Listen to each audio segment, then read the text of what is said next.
Alors, mes amis, nous voici au dernier dimanche du cycle liturgique qui est le Christ roi. Alors, pour nous, c'est toujours un peu embêtant d'arriver dans ces symboles qui sont plus tellement actuels parce que ce n'est plus beaucoup des rois ou des reines qui sont à la tête de nos politiques et du pouvoir social. C'est plus une image du passé. Alors que va nous proposer cette image pour nous dire que celui qui est vraiment détenteur de tous les pouvoirs, c'est un roi crucifié. Ce qui est comme très absurde, bien que dans l'histoire des hommes, il y a beaucoup de rois qui ont été décapités. Alors, on va entrer dans cette parole, et là, on va se retrouver avec Luc, dans un texte où il va avoir Jésus en présence de deux autres crucifiés. Puis, il va y avoir un dialogue entre ces gens. On venait de crucifier Jésus et le peuple restait là à regarder. Ça, c'est une attitude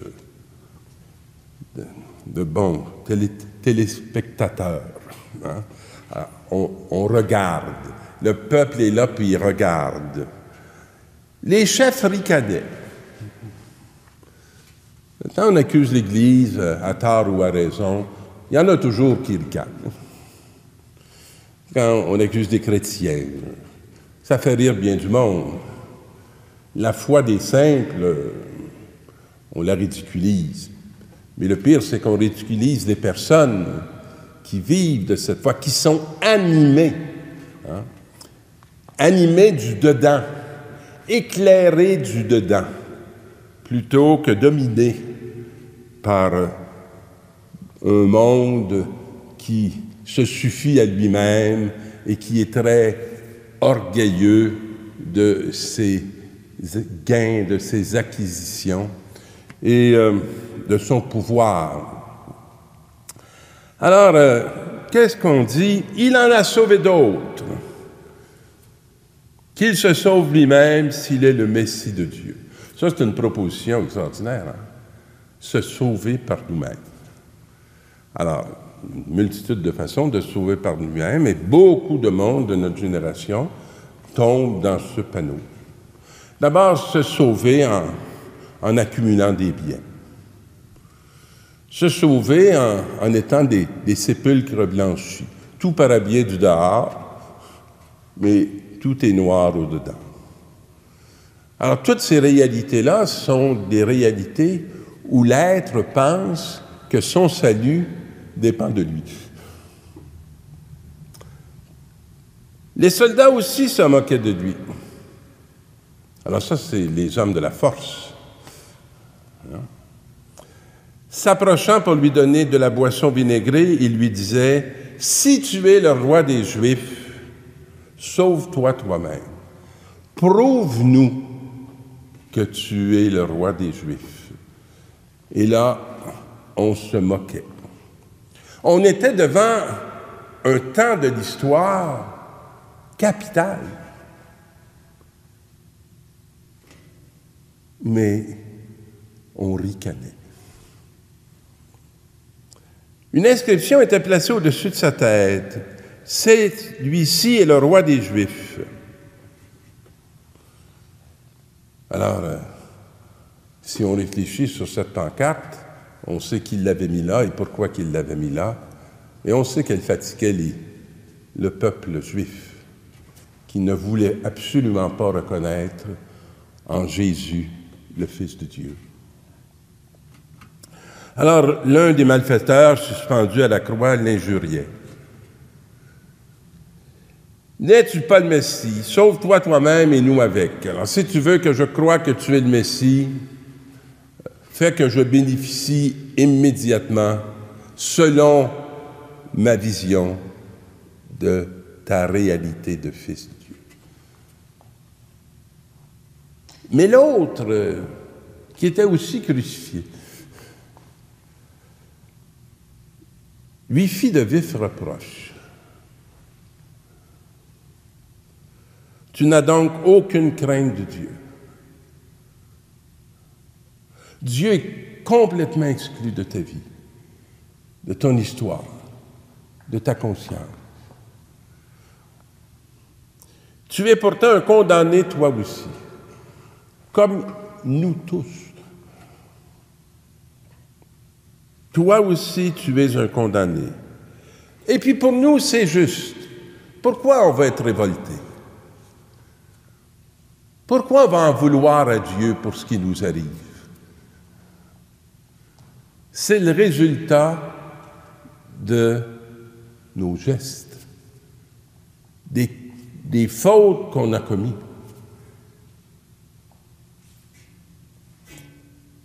Et puis, pour nous, c'est juste.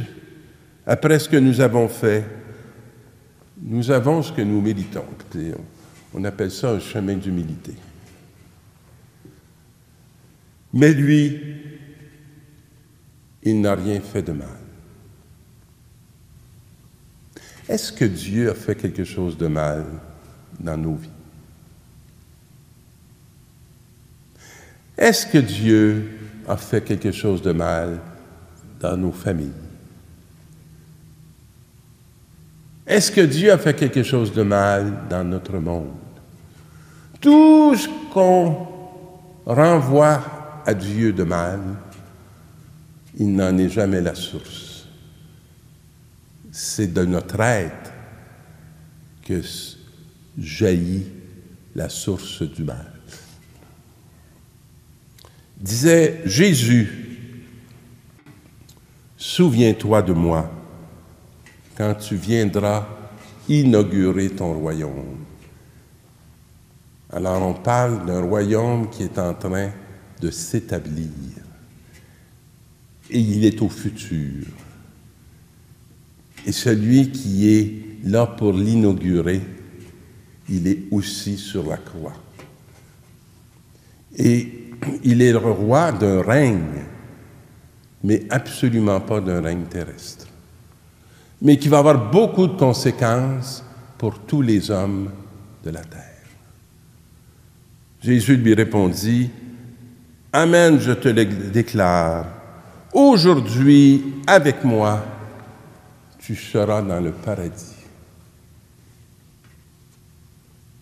De cette attitude d'humilité, le règne t'est ouvert.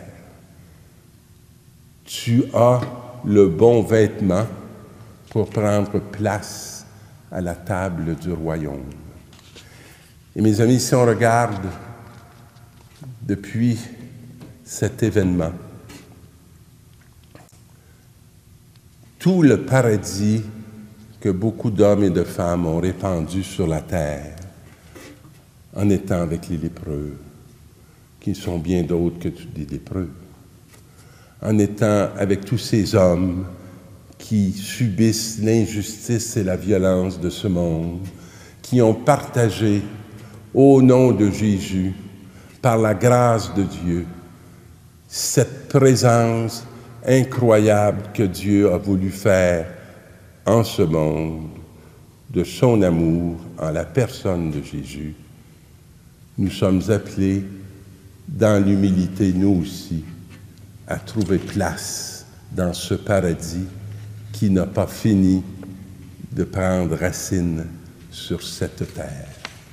Je nous souhaite de rendre grâce pour ce roi, non pas dominateur, mais pour ce roi qui se livre et qui se donne pour qu'on devienne apte à faire mémoire de lui. Bonne fin d'année, mes chers.